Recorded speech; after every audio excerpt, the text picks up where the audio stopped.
I was just left shul davening, and I was thinking a few ideas. One about silence, or the power of words, the thought behind being careful with your words, being intentional with your words, and the thought of intentionally not ever communicating certain words.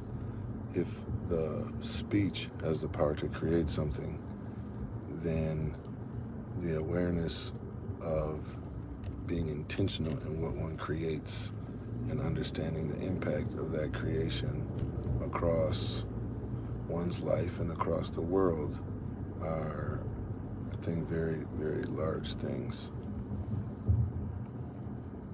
Intentionally creating that which leads and lends to fruitfulness and positivity, and what one's heart desires is, massive. The awareness of that plays out in how we then interact with other people. So for in situations where it says our words are not creating the things that we desire, we would know that via the things that we're seeing and the impact on the people around us. The ability to improve those outcomes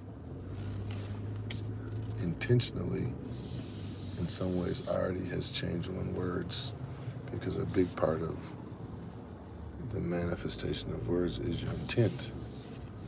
So if the corrective feedback allows me to understand what I'm conveying or what I'm not conveying, and in an effort or in a desire to change, correct, atone, clarify, transform, I then communicate differently. My intent has changed. Therefore, my words change. Now think about a situation where a person is communicating and the words don't change. A lot of times they call those arguments. Well, if we perhaps dive deeper, the argument is really maybe a poor translation for you're now reconveying with your intent that you better figure it out like this, or I refuse to listen to you, or I don't care what you're saying, I care more about what I'm saying. And that intent creates what that intent intends. So the reality that one then lives with as a result is not the outcome that's different from one intended. To have a different reality, one would need to reflect on their intended outcome and constantly measure things against that. So one of the biggest examples of this are in scenarios where seemingly authority is in a place where it can deny our access to something.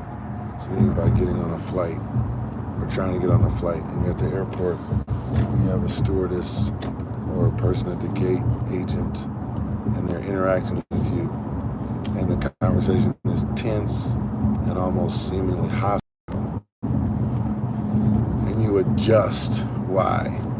Because your intent is to get on your flight. Your intent is to get on your destination. Above and beyond how outlandish or reckless what is being said may be, or what's being behaved may come across as, your intent is to get on your flight. Therefore, you adjust. That kavana, that intentionality, allows you to work past a bunch of other things. Now you may think, hey, I'm going to talk about this later, I'm going to tell someone, I'm going to complain. Either way, it is a transformation of one's behavior rooted in the conviction of one's intent.